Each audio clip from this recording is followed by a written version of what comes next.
Hi friends, எல்லாருக்கும் வணக்கம். Welcome to thiyonilapradeep kitchen.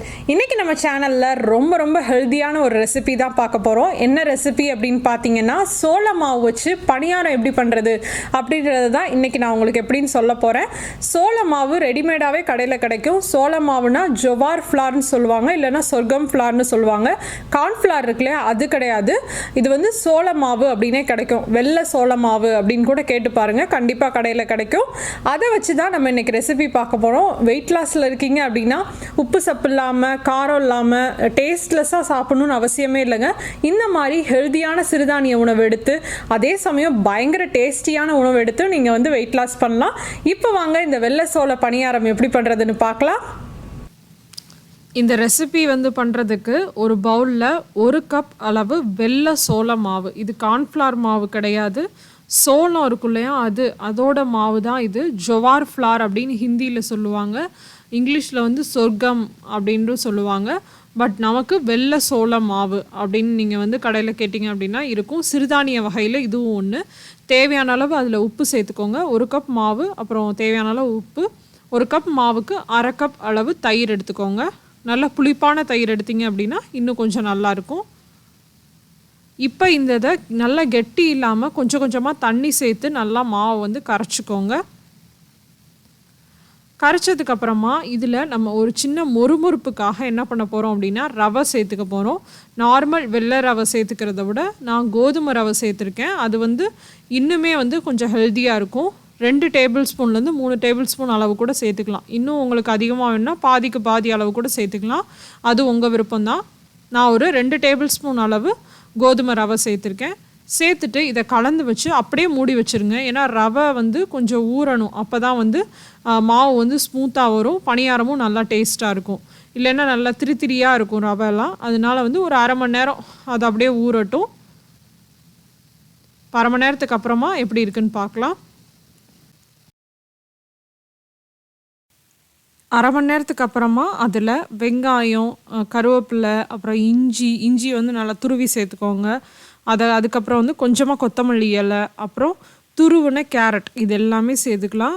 முடிஞ்ச அளவுக்கு வெங்காயம்லாம் நல்லா பொடியாக நறுக்கிக்கோங்க.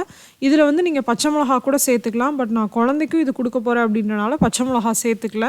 இந்த அளவு பார்த்திங்க அப்படின்னா ஒரு 3 பேருக்கு வந்து பணியாரம் செய்கிறதுக்கு கரெக்டான அளவாக இருக்கும். இப்போ இதை நல்லா மிக்ஸ் பண்ணிக்கோங்க. காரத்துக்கு நம்ம பச்சை மிளகா சேர்க்கல இல்லையா, அதனால வந்து சட்னி கூட சர்வ் பண்ணுறீங்க, அதாவது நல்ல காரமான கார சட்னி கூட சர்வ் பண்ணுறீங்க அப்படின்னா அப்படியே நீங்கள் சர்வ் பண்ணலாம். நான் இன்றைக்கி வந்து க்ரீன் சட்னி கூட தான், பச்சை சட்னி, அதாவது புதினா சட்னி கூட சர்வ் பண்ண போகிறேன். அதில் கொஞ்சம் காரம் கம்மியாக தான் செஞ்சுருக்கேன். ஸோ அதனால் வந்து மிளகாய்த்தூள், அப்புறம் கொஞ்சமாக நல்லா வாசனைக்காக சீரகம் சேர்த்துருக்கேன். சேர்த்துட்டு இதை தோசை மாவு பதத்துக்கு நல்லா கரைச்சிக்கலாம். ரொம்ப தண்ணியாக கரைச்சிடக்கூடாது. பணியாரம் சுடுற அளவுக்கு நீங்கள் வந்து மிக்ஸ் பண்ணிக்கோங்க.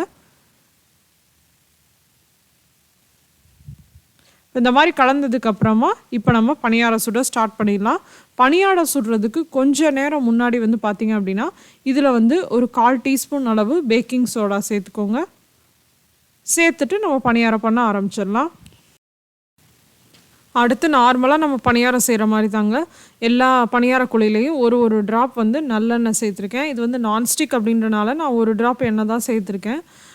எண்ணெய் கம்மியாகவே சேர்த்து செய்யலாம், அப்போ தானே நம்ம டயட்டுக்கு வெயிட் லாஸ்க்கும் ஹெல்ப் பண்ணும். ஸோ எல்லா குழியிலையுமே வந்து 3/4 அளவு நீங்கள் வந்து அந்த சிறுதானிய மாவு, சோள மாவு செஞ்ச பணியார மிக்ஸ் இருக்கு இல்லையா, அதை நீங்கள் வந்து சேர்த்துக்கோங்க. சேர்த்துட்டு நல்லா வேகட்டும். அடிப்பக்கம் வெந்ததுக்கப்புறமா அடுத்த சைடு வந்து நம்ம திருப்பி விடலாம். இந்த பணியாரம் 2 சைடும் நல்லா வெந்ததுக்கப்புறமா நம்ம எடுத்து சர்வ் பண்ணலாம். நீங்கள் வந்து பார்த்தீங்க அப்படின்னா இது அவ்வளோ சாஃப்டாக இருக்குங்க. சிறுதானிய மாவில் பண்ண மாதிரி டிஃப்ரென்ஸே தெரியாது. டேஸ்ட்டு ரொம்ப டேஸ்ட்டாக இருக்கும், நல்லா ஃபில்லிங்காகவும் இருக்கும். ஒரு ஆளுக்கு வந்து ஒரு ஈடு, அதாவது 7 பணியாரம் சாப்பிட்டீங்க அப்படின்னா நல்லா ஃபில்லிங்காக இருக்கும். வெயிட் லாஸ்க்கும் ரொம்ப நல்லா ஹெல்ப் பண்ணும். இந்த மாதிரி வேறு சிறுதானியங்கள்லாம் நான் நிறைய ரெசிபிஸ் ட்ரை பண்ணிவிட்டு கண்டிப்பாக உங்களுக்கு போஸ்ட் பண்ணுறேன்.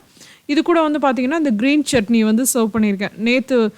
நேற்று வீடியோ பார்த்துருந்தீங்க அப்படின்னா நான் வந்து ஒரு பன்னீர் ரோல் வந்து பண்ணியிருந்தேன் இல்லையா, அதில் வந்து க்ரீன் சட்னி ஸ்ப்ரெட் பண்ணி தான் வந்து அந்த பன்னீர் ரோல் பண்ணியிருப்பேன்.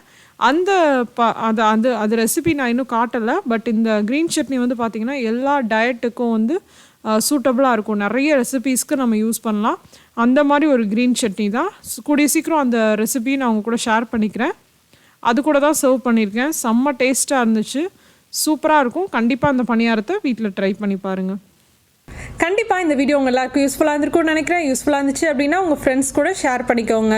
இன்னொரு இன்ட்ரெஸ்டிங்கான அதே சமயம் உங்களுக்கு யூஸ்ஃபுல்லான வீடியோவோட உங்கள் எல்லாரையும் சந்திக்கிறேன். அதுவரை உங்களிடமிருந்து விடைபெறுவது உங்கள் தியோனிலா பிரதீப். தேங்க்யூ.